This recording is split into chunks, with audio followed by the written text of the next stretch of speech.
The truth is, I never saw myself as the kind of woman who would do such a thing.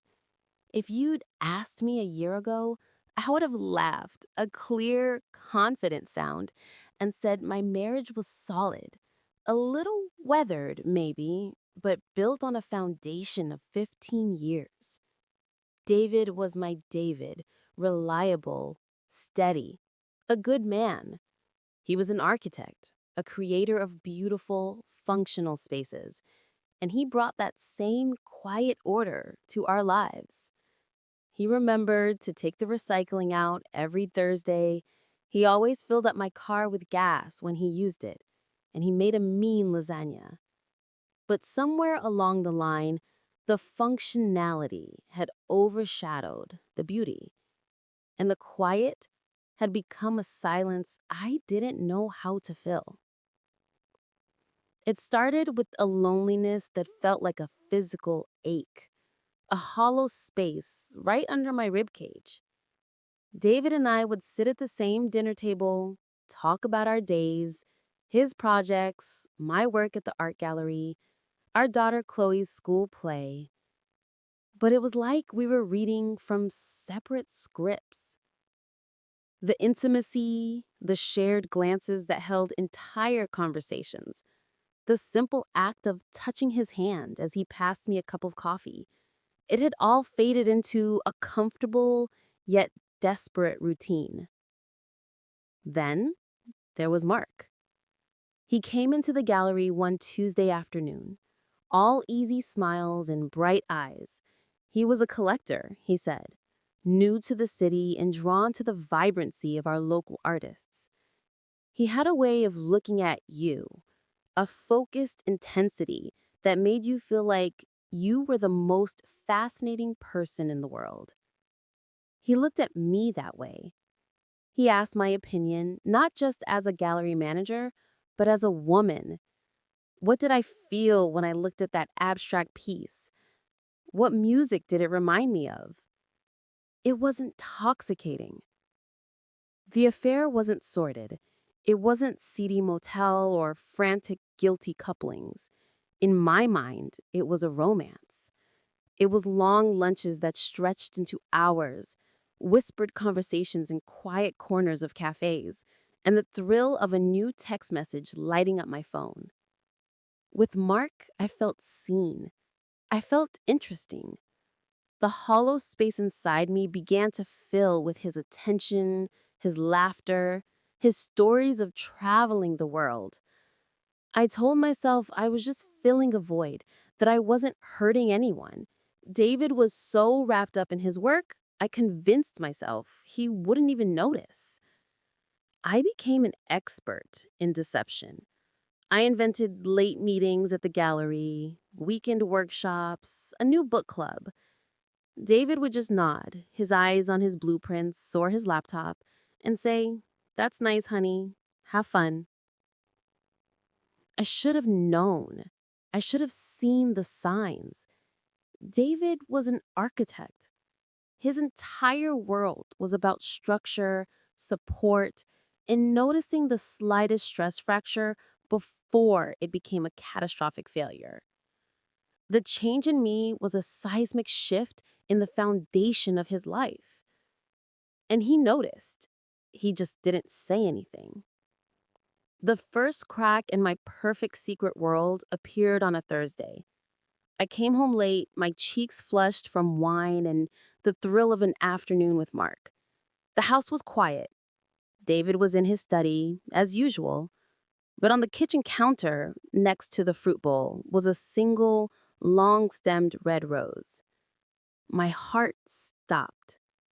It wasn't our anniversary. It wasn't my birthday. Had he found out? Was this some sort of romantic, desperate gesture to win me back? I picked it up, my fingers trembling. There was no note. "David," I called out, my voice unnaturally high. He came out of his study, wearing his reading glasses, a pencil tucked behind his ear. He looked at me, then at the rose in my hand. "Oh, that," he said, his tone flat. The client from the Henderson project sent a bouquet to the office as a thank you. There was one for each of the team leads. I brought you one. He gave a small, dismissive shrug and went back into his study. The relief was so profound it made me dizzy. Of course, a practical gift, a leftover of a professional gesture. That was my David, but a tiny, nagging part of me wondered why he'd bothered to bring home just one. Why not the whole bouquet? A week later, my phone, the secret one I kept from Mark, died while we were at lunch. I'd forgotten my charger. Panic set in. David sometimes checked my personal phone if he couldn't find his. What if he tried to call me? What if he needed to know something about Chloe?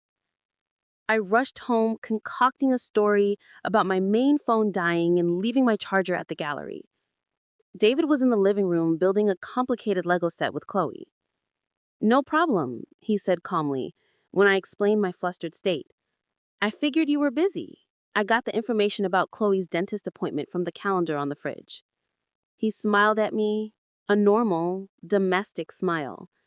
But his eyes, for a fleeting second, they looked like they were analyzing me, measuring the dimensions of my lie. Then the emails started. Not to me, but for me. David began signing me up for things. A weekend pottery class, a lecture series on Renaissance art, a volunteer program at the local library. "I thought you'd enjoy it," he'd say. "You're always saying you want to find a new passion." It was so unlike him. The David I knew didn't proactively plan my personal enrichment. He supported my endeavors, but he didn't initiate them. These activities, however, had one thing in common. They were all during times I usually saw Mark. I had to cancel on him twice, concocting excuses about family obligations, my stomach churning with guilt and frustration.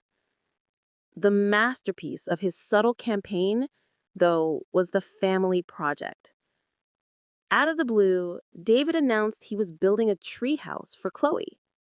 Not just any treehouse, but a miniature, breathtaking architectural wonder, complete with a wraparound porch, shuttered windows, and a little copper weather vane on top.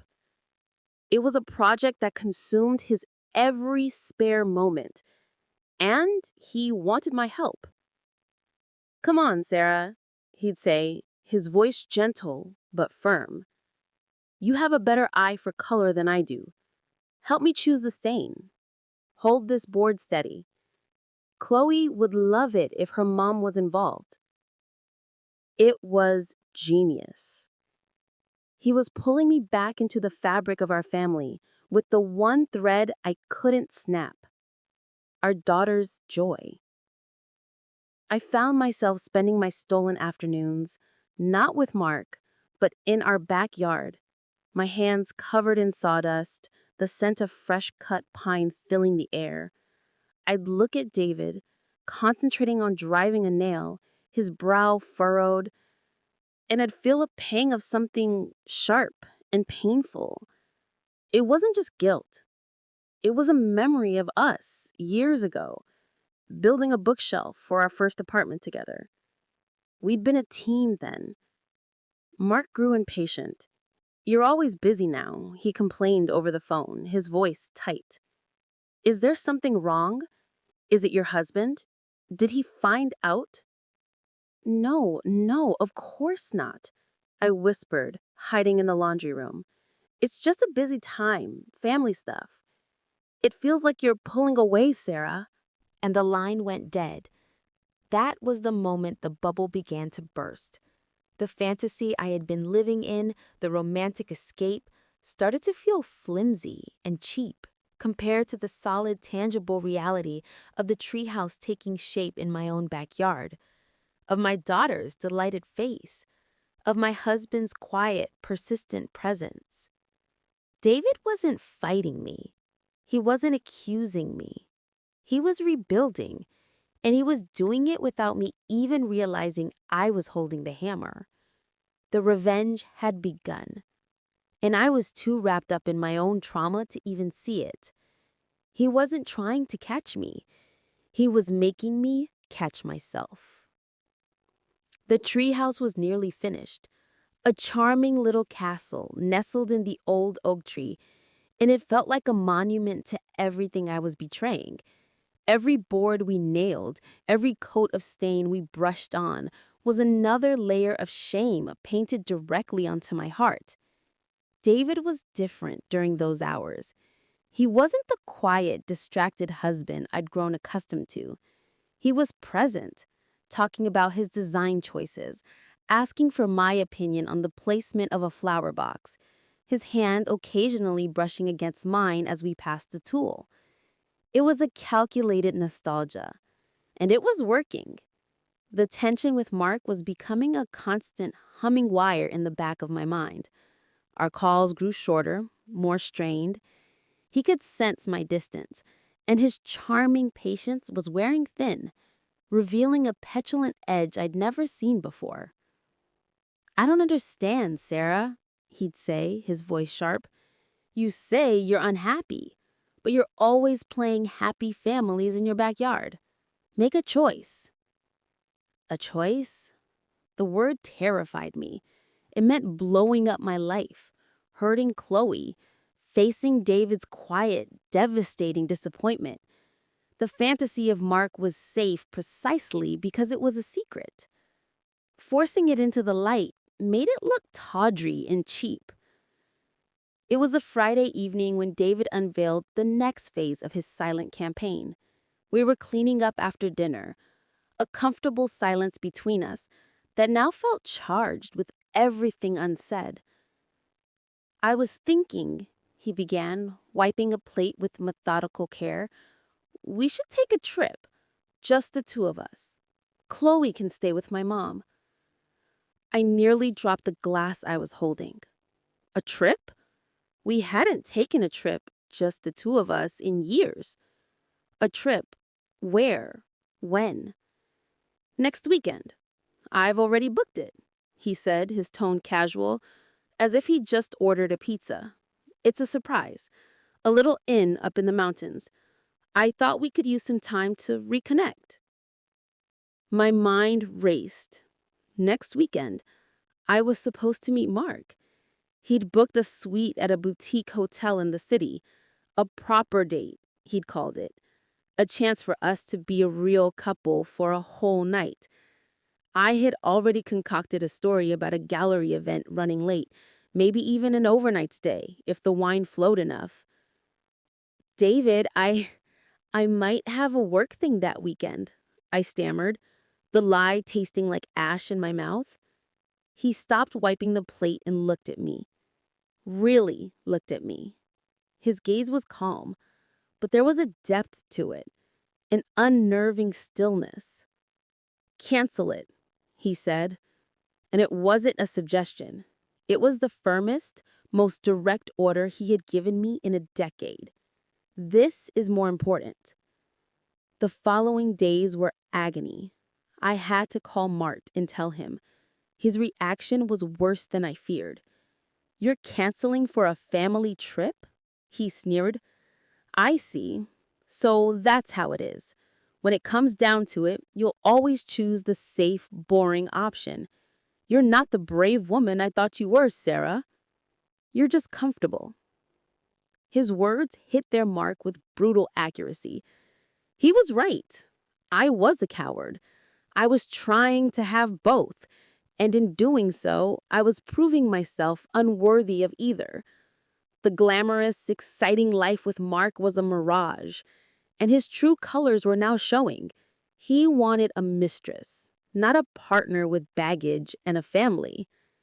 The trip arrived. David drove, and the silence in the car was heavy with my guilt. I kept waiting for him to say something, to accuse me, to scream, to cry, but he just drove, one hand on the wheel, the other resting on his knee, perfectly composed. He played soft jazz on the radio, The very music we used to listen to when we first started dating. The inn was beautiful. A rustic, chic lodge overlooking a serene, glassy lake. It was the kind of place we would have loved years ago. Our room had a stone fireplace and a large balcony. It was achingly romantic. "I'll get the bags," David said, his voice soft. "Why don't you relax on the balcony? The view is supposed to be spectacular." I stepped outside, the crisp mountain air doing little to clear the fog of my anxiety. I felt like I was waiting for the executioner's axe to fall. When David joined me, he didn't bring the bags. He held 2 glasses of wine and handed one to me. "To us," he said, clinking his glass against mine. His eyes held my and in them I saw no anger, no hurt. I saw something far more terrifying. Complete and utter knowledge. "David, I began, the confession bubbling up, desperate to be set free. He held up a hand. "Don't, Sarah. Not yet." He took a slow sip of his wine. "I want you to listen first. I want you to understand." He leaned against the balcony railing, looking out at the lake so calm and still. "About 3 months ago, I noticed a change in you. You had a new light in your eyes, a new energy. But it wasn't for me. It was for someone else." He said it so matter-of-factly, as if he were describing a crack in a foundation. At first, I was angry, devastated. I thought about confronting you, screaming, throwing things. But what would that have accomplished? It would have given you a reason to leave. It would have made me the villain, the angry, unreasonable husband. He turned to look at me, and a small, sad smile touched my lips. "I am an architect, Sarah. I don't demolish things out of rage. I assess the damage, I shore up the supports, and I rebuild." So, that's what I decided to do. I decided to rebuild us. And to do that, I had to make you see the value of what you were so carelessly ready to throw away. My legs felt weak. I sank into a chair, the wine glass trembling in my hand. "The rose. A test to see if you felt guilty. You did. Your reaction was pure panic.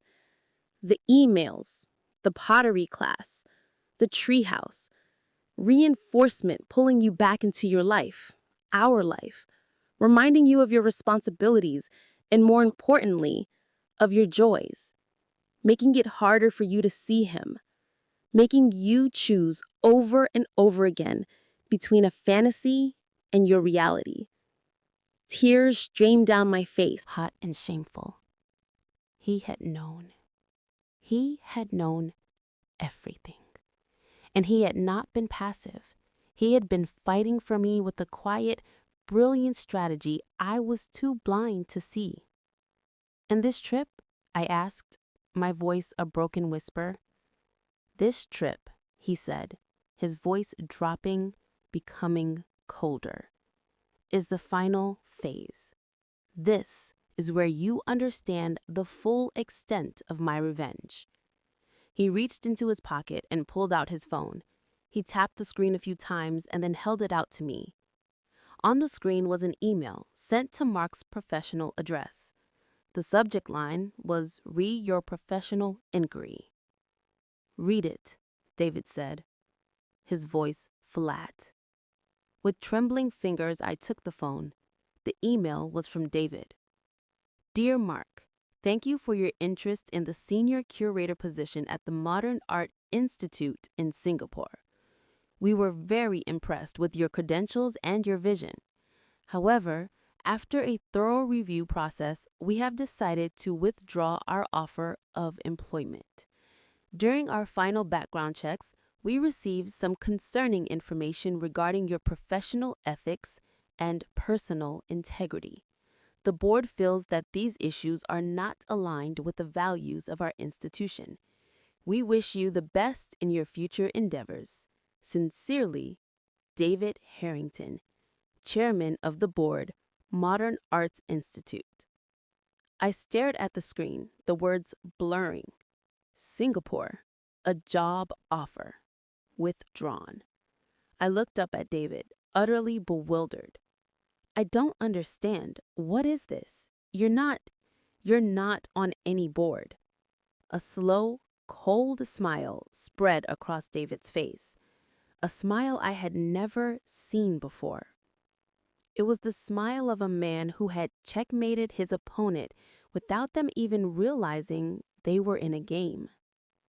I'm not, he said calmly, but Mark doesn't know that. The Modern Art Institute in Singapore is real. The job opening was real.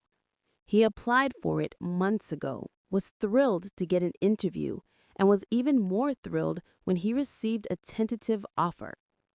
The entire hiring process for the last 8 weeks has been conducted by me. The world tilted on its axis. What? I created an email domain, a near-perfect replica of the Institute's. I had a friend, a voice actor, play the part of the headhunter on the phone. I conducted the final interview myself using a voice modulator. I offered him his dream job, Sarah, a career-defining role on the other side of the world. He took his phone back, his eyes never leaving mine. He was going to take it. He was going to leave in a month. He was probably going to ask you to go with him, and you would have had to choose. But now, David said, his voice dropping to a deadly whisper.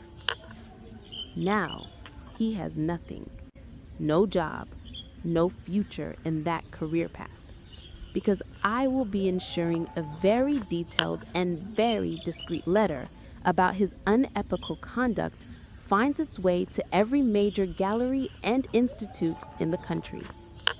And most importantly, he doesn't have you. I was speechless. The sheer skill, the patience, the brilliance of his revenge was breathtaking. He hadn't laid a hand on me or on Mark. He had not screamed or begged. He had systematically dismantled the affair from the inside out. He had exposed Mark's fickleness. He had reminded me of my family. And he had utterly destroyed Mark's future, all without ever raising his voice. He called you comfortable and safe, David said, his voice now laced with a steel I didn't know he possessed.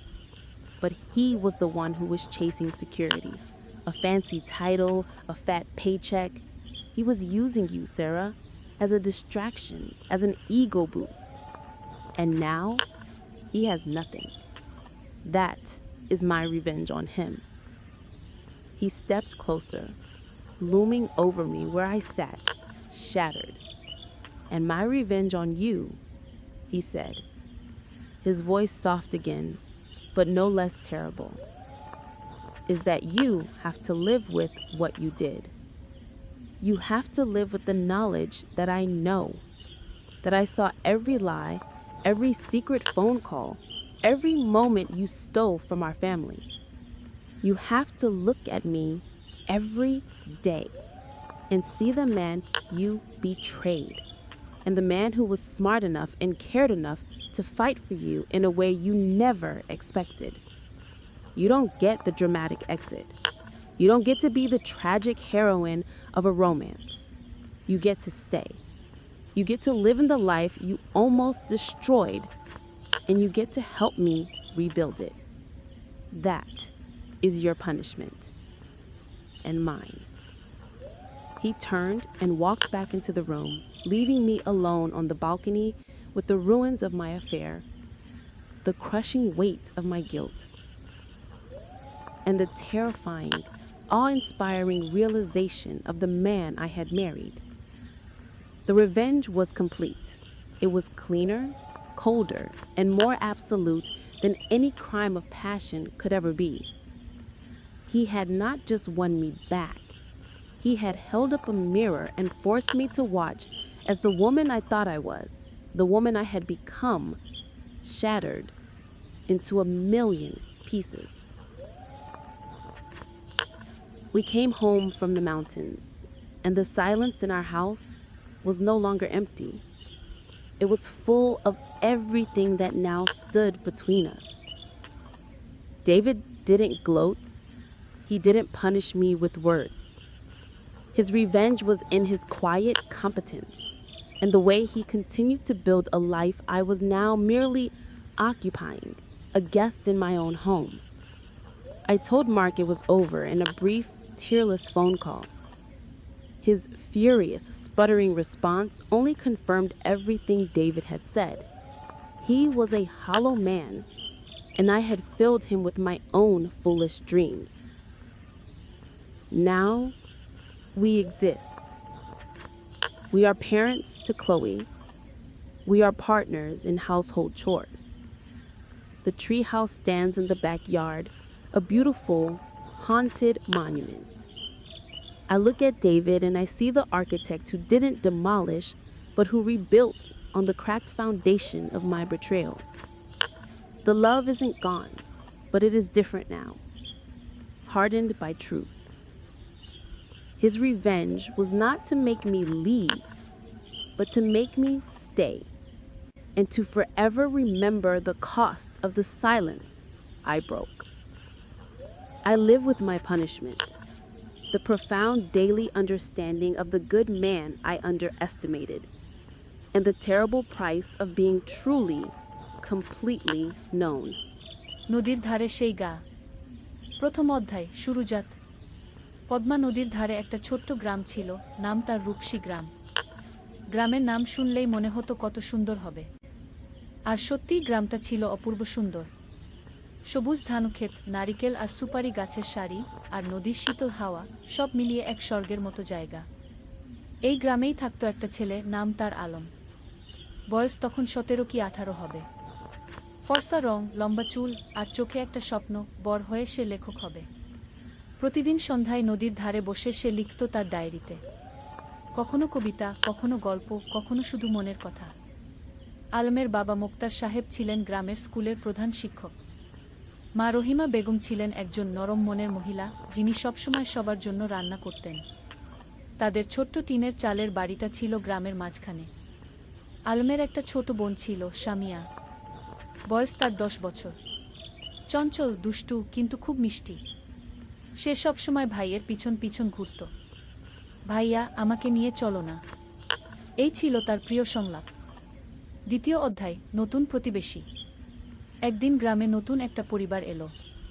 তারা ঢাকা থেকে এসেছিল। বাবা একজন সরকারি চাকরিজীবী, বদলি হয়ে এই উপজেলায় এসেছেন। তাদের সাথে ছিল একটা মেয়ে, নাম তার তানিয়া। তানিয়া ছিল আলমের সমবয়সী। লম্বা চুল, বড় বড় চোখ, আর মুখে সবসময় একটা হাসি। সে ছিল খুবই পড়ুয়া। বই পড়তে তার খুব ভালো লাগত। প্রথম দিন যখন সে গ্রামের স্কুলে ভর্তি হলো, তখন সবাই অবাক হয়ে তাকে দেখছিল। শহুরে মেয়ে, কিন্তু কোনো অহংকার নেই। আলম আর তানিয়ার প্রথম দেখা হয়েছিল স্কুলের লাইব্রেরিতে। দুজনেই একই বই খুঁজছিল, রবীন্দ্রনাথের গোরাগু। তুমিও রবীন্দ্রনাথ পড়ো? আলম জিজ্ঞেস করেছিল। হ্যাঁ, আমার খুব প্রিয়। তুমি? তানিয়া হেসে জবাব দিয়েছিল। সেই থেকে তাদের বন্ধুত্ব শুরু।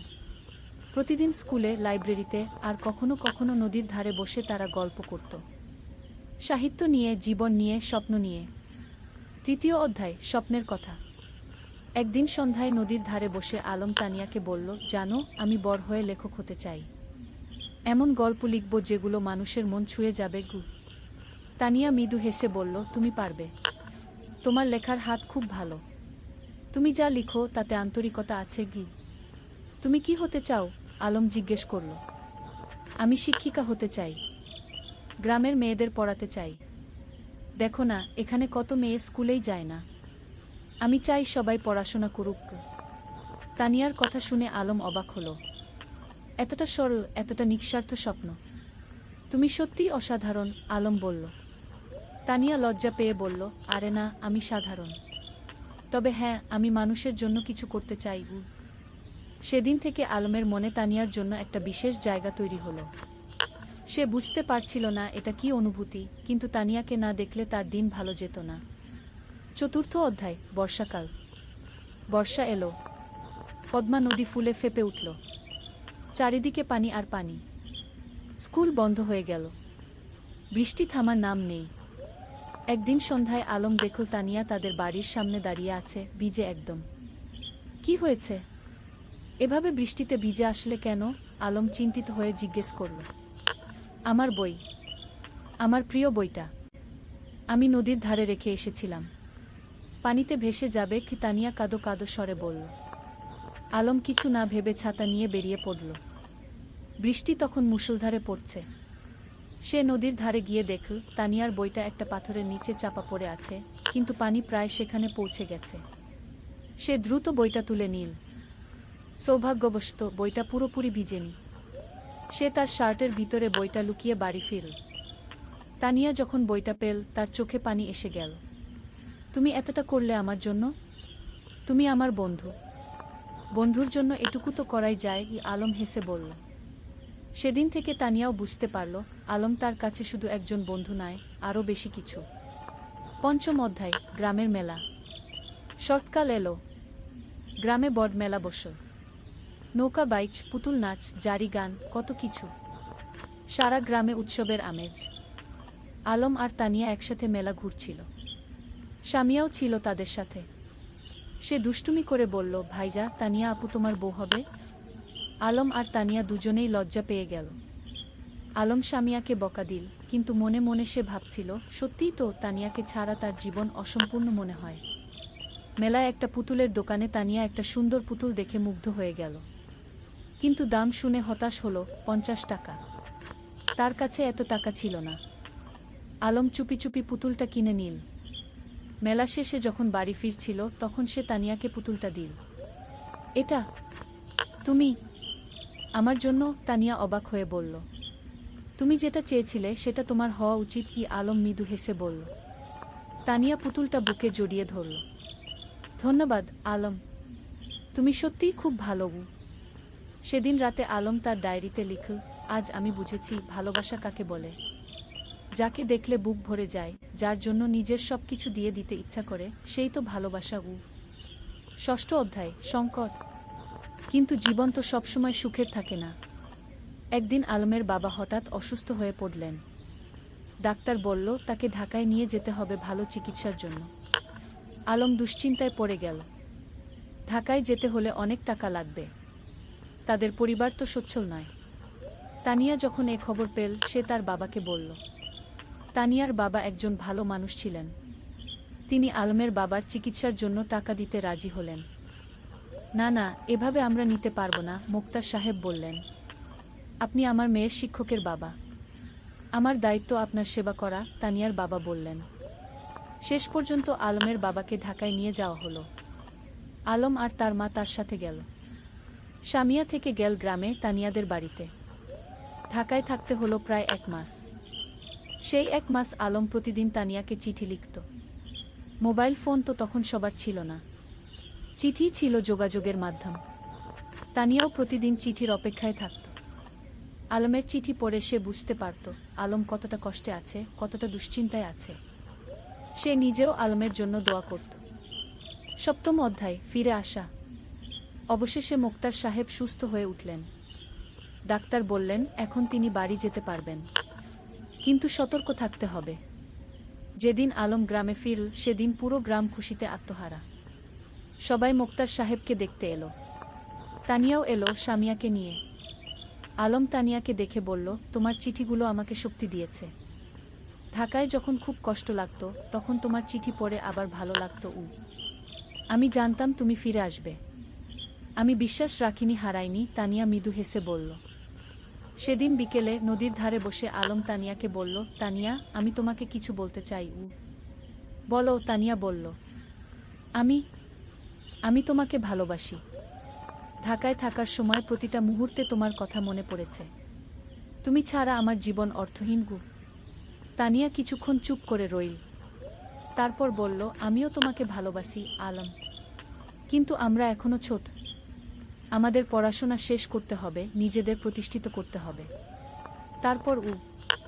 তারপর আমরা একসাথে থাকব। আলম তার কথা শেষ করল। হ্যাঁ, একসাথে থাকব, তানিয়া হেসে মাথা নাড়ল। অষ্টম অধ্যায়, সময়ের পরীক্ষা। পরের কয়েক বছর দ্রুত কেটে গেল। আলম আর তানিয়া দুজনেই খুব ভালো ছাত্র ছিল। এসএসসি পরীক্ষায় দুজনেই জিপিএ 5 পেল। এরপর তারা ঢাকায় কলেজে ভর্তি হল। আলম নটরডেম কলেজে আর তানিয়া হলিক্রস কলেজে। গ্রাম ছেড়ে শহরে আসতে হলো। শহরের জীবন ছিল অন্যরকম। ব্যস্ততা, ভিড়, শব্দ, সবকিছু গ্রামের থেকে আলাদা। কিন্তু আলম আর তানিয়া তাদের লক্ষ্য থেকে বিচলিত হলো না। প্রতি সপ্তাহান্তে তারা দেখা করত। কখনো রমনা পার্কে, কখনো টিএসসিতে, কখনো কোনো বইয়ের দোকানে। তারা একে অপরকে উৎসাহ দিত, সাহস দিত। এইচএসসি পরীক্ষায়ও দুজনেই ভালো ফল করল। আলম ঢাকা বিশ্ববিদ্যালয়ে বাংলা সাহিত্যে ভর্তি হল আর তানিয়া শিক্ষা বিভাগে। কিন্তু বিশ্ববিদ্যালয়ের জীবনে নতুন চ্যালেঞ্জ এলো। রাজনীতি, সেশনজট, আর্থিক সংকট, নানা সমস্যা। কখনো কখনো আলমের মনে হতো সে হয়তো লেখক হতে পারবে না। তানিয়াও মাঝে মাঝে হতাশ হতো। কিন্তু তারা একে অপরকে সাহায্য করত। আলম যখন হতাশ হতো, তানিয়া তাকে মনে করিয়ে দিত তার স্বপ্নের কথা।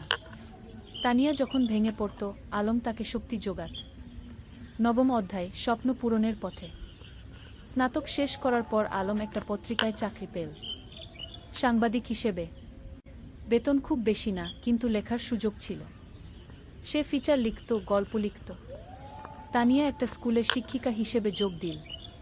তার স্বপ্ন ছিল গ্রামে ফিরে যাওয়া, কিন্তু সে জানত এখনো সময় হয়নি। আগে অভিজ্ঞতা অর্জন করতে হবে। একদিন আলম একটা প্রকাশনা সংস্থায় তার লেখা গল্পের পাণ্ডুলিপি জমা দিল। সে একটা উপন্যাস লিখেছিল, নদীর ধারে সেই গাগু। এটা ছিল তাদের নিজেদের গল্প, তাদের গ্রামের গল্প। কয়েক মাস পর প্রকাশক ফোন করলেন, আপনার বই আমরা প্রকাশ করতে চাই। গল্পটা খুব সুন্দর, আবেগময়। আলম বিশ্বাস করতে পারছিল না। তার স্বপ্ন সত্যি হচ্ছে। সে প্রথমেই তানিয়াকে খবরটা দিল, আমি জানতাম তুমি পারবে। তুমি তো সত্যিই লেখক। তানিয়া খুশিতে আটখানা। বইটা প্রকাশিত হওয়ার পর বেশ সাড়া পড়ে গেল। পাঠকরা ভালো সাড়া দিল, সমালোচকরাও প্রশংসা করল। দশম অধ্যায়, ঘরে ফেরা। 5 বছর পর আলম আর তানিয়া সিদ্ধান্ত নিল তারা গ্রামে ফিরে যাবে। ঢাকায় তারা যা অর্জন করতে চেয়েছিল তা করেছে। এখন সময় এসেছে নিজেদের শেকডে ফিরে যাওয়ার। তারা বিয়ে করল। সাদামাটা অনুষ্ঠান, কিন্তু পূর্ণ আন্তরিকতায়। পুরো গ্রাম এসেছিল তাদের বিয়েতে। তোমরা আমাদের গর্ব, মুক্তার সাহেব আবেগে বললেন। বিয়ের পর তারা গ্রামেই থেকে গেল। আলম লেখালেখি চালিয়ে গেল। সে গ্রামের গল্প লিখত, সাধারণ মানুষের গল্প। তার বই পরপর সফল হতে লাগল। তানিয়া গ্রামে একটা স্কুল খুলল। বিনামূল্যে গরিব মেয়েদের পড়াতে লাগল। সে তার স্বপ্ন পূরণ করছিল। একাদশ অধ্যায়, নতুন প্রজন্ম। 3 বছর পর তাদের একটা মেয়ে হলো। নাম রাখো রূপা। ছোট্ট, ফুটফুটে, ঠিক যেন তানিয়ার মতো। রূপা বড় হতে লাগল গ্রামের মুক্ত পরিবেশে। নদীর ধারে খেলা, মাঠে দৌড়ানো, গাছে চড়া, সবকিছু। আলম তাকে গল্প শোনাতো, তানিয়া তাকে পড়াতো। একদিন রূপা জিজ্ঞেস করল, বাবা, তুমি আর মা কিভাবে পরিচিত হলে? আলম হেসে বলল, সেটা একটা লম্বা গল্প মা। একদিন তোমাকে পুরো গল্প শোনাব গু। এখন শোনাও না, রূপা জেদ করল। আলম তানিয়ার দিকে তাকাল। তানিয়া হেসে মাথা নাড়ল। ঠিক আছে, শোনো তাহলে। অনেক বছর আগে এই নদীর ধারে দুটো ছেলে মেয়ে পরিচিত হয়েছিল। দ্বাদশ অধ্যায়, পূর্ণতা। বছর কেটে গেল। আলমের বই এখন দেশজুড়ে জনপ্রিয়। সে একজন প্রতিষ্ঠিত লেখক। কিন্তু খ্যাতি তাকে বদলায়নি। সে এখনও সেই সরল, বিনলি আলম। তানিয়ার স্কুল এখন বড় হয়েছে। শত শত মেয়ে সেখানে পড়ছে। অনেকে এখন কলেজে, বিশ্ববিদ্যালয়ে। তানিয়া তাদের সবার কাছে একজন আদর্শ। একদিন সন্ধ্যায় নদীর ধারে বসে আলম তানিয়াকে বলল, তুমি জানো, এই জায়গাটাই আমার সবচেয়ে প্রিয়। এখানেই আমরা প্রথম একসাথে বসেছিলাম, স্বপ্নের কথা বলেছিলাম। আর এখন সেই স্বপ্ন পূরণ হয়েছে, তানিয়া বলল। শুধু পূরণই না, আরও বেশি কিছু পেয়েছি। তোমাকে পেয়েছি, রূপাকে পেয়েছি, এই সুন্দর জীবনটা পেয়েছি গি। রূপা তখন দৌড়ে এসে তাদের কোলে বসল। বাবা, আমি বড় হয়ে তোমার মতো লেখক হব। আলম হেসে মেয়ের মাথায় হাত বুলিয়ে দিল। তুমি যা হতে চাও তাই হবে মা, আমরা তোমার পাশে আছি। সূর্য তখন অস্ত যাচ্ছে নদীর ওপারে। লাল কমলা আকাশ, নদীর শীতল বাতাস আর পরিবারের উষ্ণতা, এর চেয়ে সুন্দর আর কি হতে পারে? ত্রয়োদশ অধ্যায়, গ্রামের উন্নয়ন। আলম আর তানিয়া শুধু নিজেদের নিয়েই ব্যস্ত ছিল না, তারা পুরো গ্রামের উন্নয়ন নিয়ে ভাবত। আলম তার লেখালেখি থেকে যা আয় করত তার একটা অংশ গ্রামের উন্নয়নে ব্যয় করত। তারা গ্রামে একটা লাইব্রেরি খুলল, হাজার হাজার বই নিয়ে। গ্রামের যে কেউ এসে বই পড়তে পারত। ছোট ছেলেমেয়েরা বিকেলে এসে বই পড়ত, গল্প শুনত। জ্ঞানী শক্তি, আলম সবসময় বলতো, আমরা যদি আমাদের নতুন প্রজন্মকে শিক্ষিত করতে পারি তাহলে গ্রাম এমনিতেই উন্নত হবে। তানিয়া তার স্কুলে শুধু পড়াশোনাই শেখাতো না, জীবন দক্ষতাও শেখাতো। মেয়েদের শেখাতো কিভাবে আত্মবিশ্বাসী হতে হয়, কিভাবে নিজের মতামত প্রকাশ করতে হয়, কিভাবে স্বাবলম্বী হতে হয়। শিক্ষা মানে শুধু বই পড়া নয়, তানিয়া বলতো। শিক্ষা মানে জীবনকে বুঝতে শেখা, মানুষ হয়ে ওঠা। গ্রামের মানুষ তাদের এই প্রচেষ্টায় খুব খুশি ছিল। যারা আগে মেয়েদের স্কুলে পাঠাতে চাইতো না, তারাও এখন পাঠাতে শুরু করেছে। একদিন গ্রামের প্রবীণ হাজী সাহেব আলমকে বললেন, বাবা, তোমরা আমাদের গ্রামের জন্য যা করছো সেটা আল্লাহ কবুল করুন। তোমরা না থাকলে আমাদের গ্রাম এখনো অন্ধকারেই থাকত। আলম বিনয়ের সাথে বলল, চাচা, আমরা তো এই গ্রামেরই সন্তান, আমাদের দায়িত্ব এই গ্রামের সেবা করা। চতুর্দশ অধ্যায়, বাধা আর সংগ্রাম। কিন্তু জীবন তো সবসময় মসৃণ পথে চলে না। একদিন গ্রামে একটা বড় সমস্যা দেখা দিল। পদ্মা নদীর ভাঙন শুরু হলো। প্রতিদিন নদী গ্রামের জমি গিলে খাচ্ছে। অনেক পরিবার তাদের বাড়িঘর হারাচ্ছে। ফসলের জমি নদীতে তলিয়ে যাচ্ছে। মানুষ আতঙ্কিত। আলম আর তানিয়া বসে থাকল না। তারা একটা সভা ডাকল। পুরো গ্রামের মানুষ এলো। আমরা যদি একসাথে কাজ করি তাহলে আমরা নদীর ভাঙন রোধ করতে পারবো, আলম বলল। আমাদের সরকারের কাছে দরখাস্ত দিতে হবে, আমাদের নিজেদেরও কিছু পদক্ষেপ নিতে হবে। তারা একটা কমিটি গঠন করল। জেলা প্রশাসকের কাছে দরখাস্ত দিল। সংবাদপত্রে লিখল। আলম তার লেখনীর মাধ্যমে এই সমস্যা তুলে ধরল সারা দেশে। কয়েক মাসের সংগ্রামের পর সরকার নড়েচড়ে বসল। নদীর তীরে বাঁধ নির্মাণের কাজ শুরু হলো। ধীরে ধীরে ভাঙন থামল। গ্রামের মানুষ স্বস্তির নিঃশ্বাস ফেলল। তোমরা আমাদের গ্রামকে বাঁচিয়েছ, একজন বৃদ্ধ আলমকে আশীর্বাদ করলেন।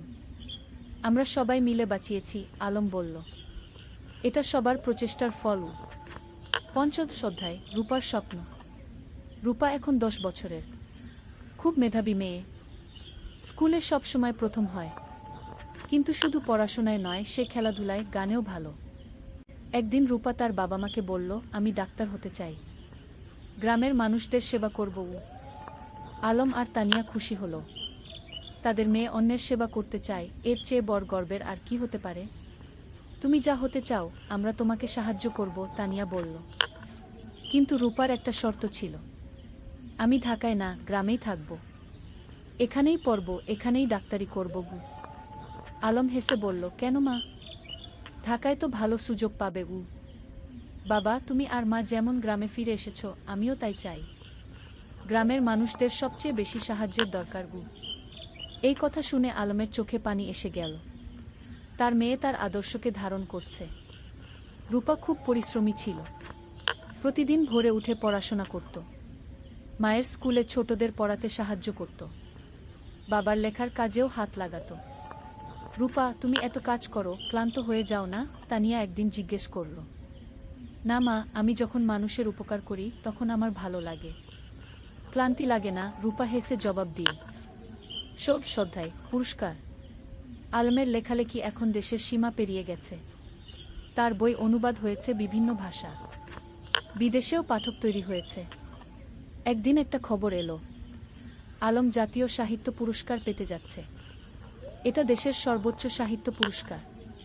পুরো গ্রাম আনন্দে উদ্বেলিত। আমাদের আলম জাতীয় পুরস্কার পাবে, সবাই গর্ব করে বলতে লাগল। পুরস্কার দেওয়ার অনুষ্ঠান হলো ঢাকায়। প্রধানমন্ত্রী নিজে পুরস্কার তুলে দিলেন আলমের হাতে।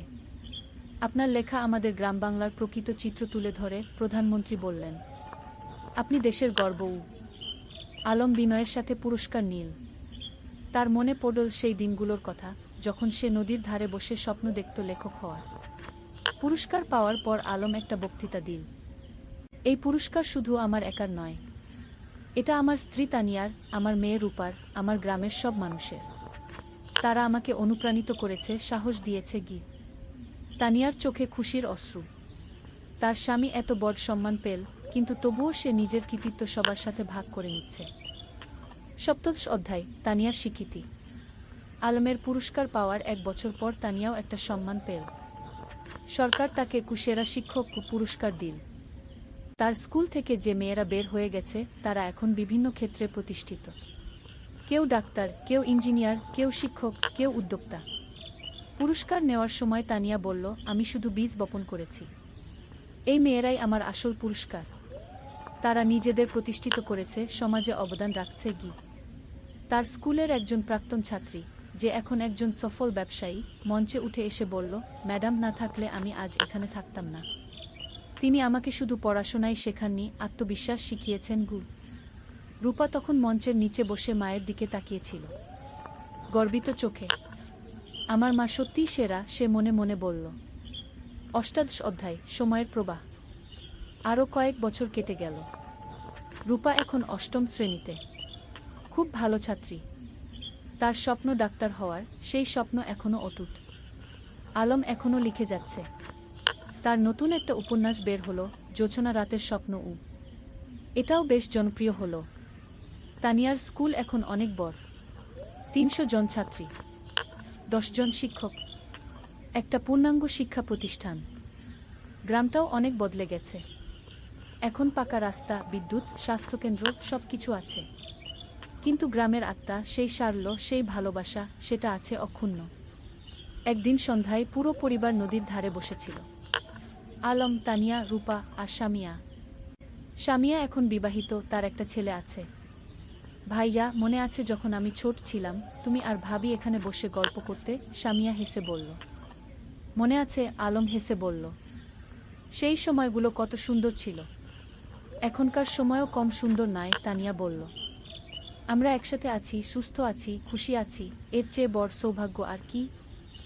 রূপা বলল, বাবা, তোমার আর মায়ের মতো আমিও একজন ভালো মানুষকে জীবনসঙ্গী হিসেবে পেতে চাই। আলম মেয়ের মাথায় হাত রেখে বলল, তুমি পাবে মা। তবে তার আগে তোমার স্বপ্ন পূরণ করো। ডাক্তার হও, তারপর জীবনসঙ্গী খুঁজবে। 49 অধ্যায়, নতুন চ্যালেঞ্জ। রূপা এসএসসি পরীক্ষা দিল। ফলাফল বেরোলো, জিপিএ 5। পুরো গ্রাম খুশি। আলম আর তানিয়া গর্বিত। কিন্তু এখন একটা বড় সিদ্ধান্ত নিতে হবে। রূপা ডাক্তার হতে চায়, আর তার জন্য তাকে মেডিকেল কলেজে ভর্তি হতে হবে। কিন্তু গ্রামে তো মেডিকেল কলেজ নেই। বাবা, আমি ঢাকা মেডিকেলে ভর্তি হতে চাই, রূপা বলল। আলম একটু চিন্তিত হলো। কিন্তু তুমি তো বলেছিলে গ্রামে থাকবে। হ্যাঁ বাবা, আমি গ্রামে ফিরে আসব। কিন্তু ভালো ডাক্তার হতে হলে ভালো প্রতিষ্ঠান থেকে পড়তে হবে। আমি 5 বছর ঢাকায় থাকব, তারপর ফিরে আসব এবং গ্রামে একটা হাসপাতাল খুলব। তানিয়া বলল, মেয়েটা ঠিকই বলছে। আমরাও তো ঢাকায় গিয়ে পড়াশোনা করেছিলাম, তারপর ফিরে এসেছি। রূপা ঢাকা মেডিকেল কলেজে ভর্তি হলো। প্রথম দিকে গ্রাম ছেড়ে যেতে খুব কষ্ট হচ্ছিল, কিন্তু সে জানত এটা তার লক্ষ্যের জন্য প্রয়োজন। আলম আর তানিয়া প্রতি মাসে ঢাকায় যেত মেয়েকে দেখতে। রূপা ফোনে প্রতিদিন কথা বলত। 20 অধ্যায়, পরিবারের বন্ধন। 5 বছর খুব দ্রুত কেটে গেল। রূপা ডাক্তার হয়ে গেল, এমবিবিএস পাস করল ভালো ফলসহ। এখন তার সামনে অনেক সুযোগ। ঢাকার বড় বড় হাসপাতাল তাকে চাকরির অফার দিচ্ছে। কিন্তু রূপার লক্ষ্য অন্য। বাবা, আমি গ্রামে ফিরে আসছি, রূপা ফোনে বলল। তুমি নিশ্চিত? ঢাকায় তো অনেক ভালো সুযোগ, আলম বলল। বাবা, আমার স্বপ্ন তো ঢাকায় বড় ডাক্তার হওয়া নয়। আমার স্বপ্ন গ্রামের মানুষের সেবা করা। রূপা গ্রামে ফিরে এলো। গ্রামের মানুষ তাকে মাথায় করে নিয়ে এলো। আমাদের নিজের ডাক্তার। সে একটা ছোট ক্লিনিক খুল। বিনামূল্যে গরিব মানুষদের চিকিৎসা দিতে লাগল। যাদের সামর্থ্য আছে তারা দিত, যাদের নেই তাদের কাছ থেকে কিছু নিত না। তুমি কিভাবে চালাবে এভাবে? আলম একদিন জিজ্ঞেস করল। বাবা, তুমি তো লেখক হয়েছ মানুষের সেবা করার জন্য, মা শিক্ষিকা হয়েছে সেবার জন্য। আমিও তাই। টাকা পয়সা পরে দেখা যাবে। আলম মেয়েকে জড়িয়ে ধরল। তুমি আমাদের গর্ব। ১ অধ্যায়, নতুন সঙ্গী। রূপা যখন ক্লিনিকে ব্যস্ত, তখন একদিন একজন তরুণ ডাক্তার এলো। তার নাম ফাহিম। সে ঢাকা থেকে এসেছে গ্রামাঞ্চলে স্বেচ্ছাসেবা করতে। ফাহিম আর রূপা একসাথে কাজ করতে লাগল। দুজনেই একই স্বপ্ন দেখে, গ্রামের মানুষের সেবা করা। ধীরে ধীরে তাদের মধ্যে বন্ধুত্ব হলো। তারপর সেই বন্ধুত্ব ভালোবাসায় রূপান্তরিত হলো। একদিন ফাহিম আলমের কাছে এলো। চাচা, আমি রূপাকে বিয়ে করতে চাই। আলম হেসে বলল, তুমি কি রূপাকে জিজ্ঞেস করেছ? হ্যাঁ, সে রাজি। ফাহিম লজ্জা পেয়ে বলল। তানিয়া খুশিতে আটখানা। আমার মেয়ে একজন ভালো মানুষ পেয়েছে। রূপা আর ফাহিমের বিয়ে হলো। সাদামাটা কিন্তু আন্তরিক অনুষ্ঠান। পুরো গ্রাম এসেছিল। বিয়ের পর তারা দুজন মিলে ক্লিনিক চালাতে লাগল। তারা স্বপ্ন দেখে গ্রামে একটা বড় হাসপাতাল করার। ২ অধ্যায়, ৩ প্রজন্ম। ২ বছর পর রূপার একটা ছেলে হলো। নাম রাখল আয়ান। আলম আর তানিয়া দাদা দাদি হলো। দেখো আমাদের নাতি, আলম আবেগে বলল। তানিয়া শিশুটিকে কোলে নিয়ে বলল, এই শিশু আমাদের ভবিষ্যৎ। এর জন্যই তো আমরা এত কাজ করছি। এখন বাড়িতে ৩ প্রজন্ম। আলমতানিয়া, রূপা, ফাহিম আর ছোট্ট আয়ান। প্রতিদিন সন্ধ্যায় তারা একসাথে বসে। আলম গল্প বলে, তানিয়া গান শোনায়, রূপা দিনের কাজের গল্প বলে। একদিন আয়ান যখন একটু বড় হলো, সে জিজ্ঞেস করল, দাদু তুমি কি করো? আলম হেসে বলল, আমি গল্প লিখি। না তবু আমাকে একটা গল্প বলো না? ঠিক আছে, শোনো তাহলে। অনেক বছর আগে এই নদীর ধারে কি। আর এভাবেই চলতে থাকে জীবনের গল্প, প্রজন্ম থেকে প্রজন্মে। ২৩ অধ্যায়, উত্তরাধিকার। আলম এখন ৬০ পেরিয়ে গেছে। চুলদাড়ি পেকে গেছে, কিন্তু লেখার হাত এখনো অক্ষুণ্ণ। সে এখনো প্রতিদিন লেখে। তানিয়াও এখন অবসর নিয়েছে স্কুল থেকে, কিন্তু মাঝে মাঝে যায় ছাত্রীদের সাথে দেখা করতে। একদিন আয়ান, যে এখন ৫ বছরের, দাদুকে জিজ্ঞেস করল, দাদু তুমি কত বই লিখেছ? প্রায় ২০টা, আলম বলল। আমিও বড় হয়ে লেখক হব, আয়ান বলল। রূপা হেসে বলল, তুমি যা হতে চাও তাই হবে। আলম নাতিকে কোলে নিয়ে বলল, লেখক হওয়া মানে শুধু বই লেখা নয় বাবা। লেখক হওয়া মানে মানুষের কথা বলা, সত্য বলা, ভালোবাসা ছড়িয়ে দেওয়া। আমি সব করব, আয়ান উৎসাহিত হয়ে বলল। তানিয়া নাতিকে আদর করে বলল, তুমি করবে, আমরা জানি। ২৪ অধ্যায়, গ্রামের হাসপাতাল। রূপা আর ফাহিমের স্বপ্ন ছিল গ্রামে একটা বড় হাসপাতাল খোলার।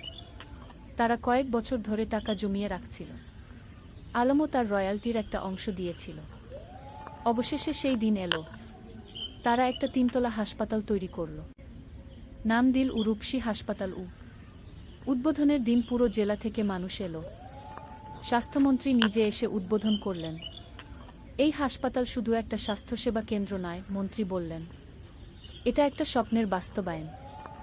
ডা রূপা আর ডা ফাহিম যা করেছেন সেটা অনুকরণীয়।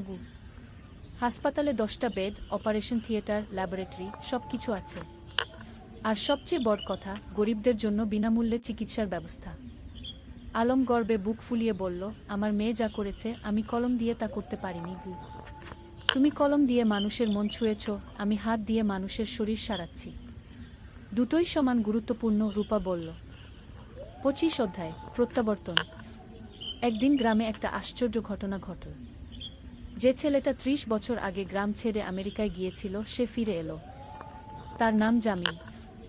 সে আমেরিকায় একজন সফল ব্যবসায়ী, কিন্তু বয়স হয়েছে, এখন শেখদে ফিরতে চায়। জামিল আলমের সাথে দেখা করতে এলো। আমি তোমার বই পড়েছি আমেরিকায় বসে।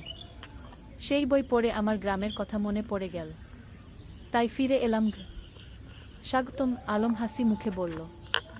জামিল বলল, আমি এই গ্রামের জন্য কিছু করতে চাই। তুমি কি পরামর্শ দাও? আলম ভাবল একটু, তারপর বলল, গ্রামে একটা কারিগরি প্রশিক্ষণ কেন্দ্র খোলো। যুবকদের হাতে কলমে কাজ শেখাও, তাহলে তারা চাকরি পাবে, স্বাবলম্বী হবে। জামিল খুশি হল। চমৎকার আইডিয়া। কয়েক মাসের মধ্যে একটা কারিগরি প্রশিক্ষণ কেন্দ্র খোলা হলো।